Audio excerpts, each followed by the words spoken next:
Hello மக்களே, இப்போ நம்ம எங்கே இருக்கோம்னு பார்த்தீங்கன்னா திருக்கடையூர் அமிர்த கடேஸ்வரர் ஆலயத்தில் தான் இருக்கோம். இது வெளியில் இருக்கிற கோபுரம், அதாவது நுழைவாயில்.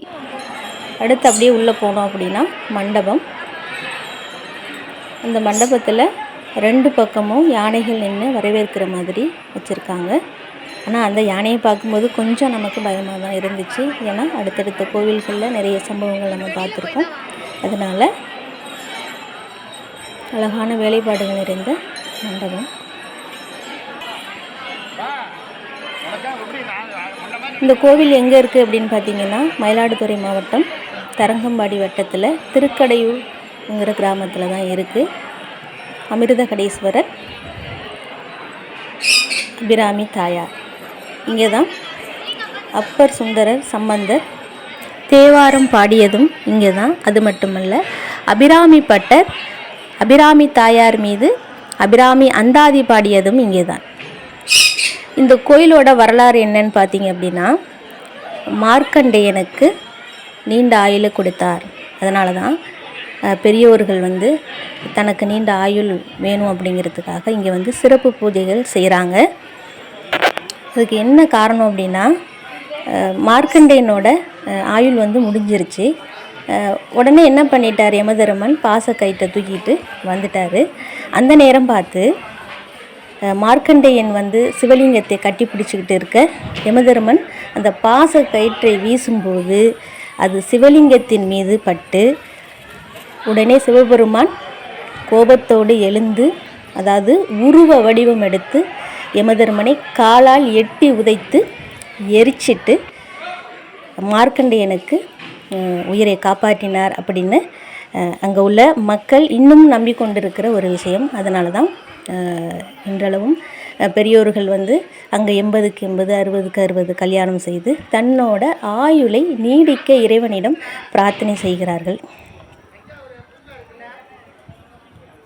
இன்னொரு விஷயம் என்னன்னு பார்த்தீங்க அப்படின்னா, அபிராமி பட்டர் தை அமாவாசை அன்னைக்கு அதாவது அபிராமி தாயாரோட அழகில் தன்னை மெய்மறந்து இன்று பௌர்ணமி அப்படின்னு சொல்லிட்டாராம்.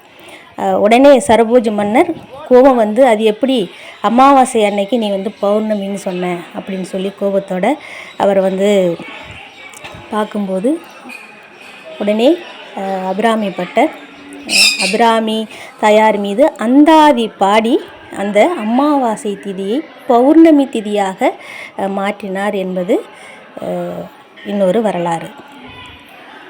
இது உள்ளே இருக்கிற, அதாவது அமிர்த கடேஸ்வரருக்கும் பின்புறத்தில் இருக்கிற அந்த மண்டபத்தில் இந்த நாயன்மார்களோட சிலைகள் வைக்கப்பட்டிருக்கு. நல்ல அழகான ஒரு கற்கோவில், நல்ல சிறப்பாக இருந்துச்சு. உள்ளே நம்ம மூலவர் சிலையிலையோ இல்லை உற்சவர் சிலை மீது நம்ம கேமரா படம் எடுக்கக்கூடாது அப்படிங்கிற காரணத்தினால நாம் வெளிப்புறத்தில் வீடியோ எடுத்தோம். உள்ளே கேமரா அலோடு கிடையாது, அது எங்கேயுமே கிடையாது. இந்த கோவிலில் 3 அர்ச்சனைகள் செய்யணும். மூலவருக்கு, உற்சவருக்கு, தாயாருக்கு. அதே மாதிரி நீங்கள் வஸ்திரங்கள் அல்லது நகை எதுவும் நீங்கள் காணிக்க செலுத்துனீங்க அப்படின்னா அதுக்கு தனி ரசீது வாங்கணும். தாயார் சன்னதி பார்த்திங்கன்னா வெளியில் இருக்குது, அதாவது கொடிமரத்துக்கு நேராக இருக்குது. உள்ளே பார்த்திங்கன்னா மூலவரும் உற்சவருக்கும் 2 தனி சன்னதி இருக்குது. புதுசாக வர்றவங்களுக்கு நிறைய கன்ஃபியூஸ் இருக்கும். அதுக்கு தான் இந்த வீடியோ நான் பதிவு செய்கிறேன். சில இடங்களில் அந்த ஒளியாக என்னென்னு தெரியலை, கிளியராக இல்லை. தனந்தரும் கல்வி தரும் ஒரு நாளும் தளர்வரியா மனந்தரும் தெய்வ வடிவம் தரும் நெஞ்சில் வஞ்சமில்லா இனம் தரும் நல்லென எல்லாம் தரும் அன்பர் என்பவருக்கே கணந்தரும் பூங்குழலால் அபிராமி கடைக்கண்களே அப்படின்னு அபிராமி அந்தாதியும் நாம் சொல்லிவிட்டு, இந்த வீடியோ நீங்கள் பார்த்துக்கிட்டு இருந்தீங்க அப்படின்னா, உங்களுக்கு பிடிச்சிருந்துச்சி அப்படின்னா லைக் பண்ணுங்கள், கமெண்ட்ஸ் பண்ணுங்கள், ஷேர் பண்ணுங்கள். நீங்களும் ஒரு முறை இந்த கோவிலுக்கு சென்று வாருங்கள். உங்களுக்கும் நீண்ட ஆயுள் கிடைக்க இறைவனை பிரார்த்தனை செய்யுங்கள். கண்டிப்பாக உங்கள் வீட்டில் பெரியவங்க இருந்தால் கூட்டிகிட்டு போங்க. எல்லாருமே பார்க்க வேண்டிய ஒரு கோவில் தான் இது. நன்றி.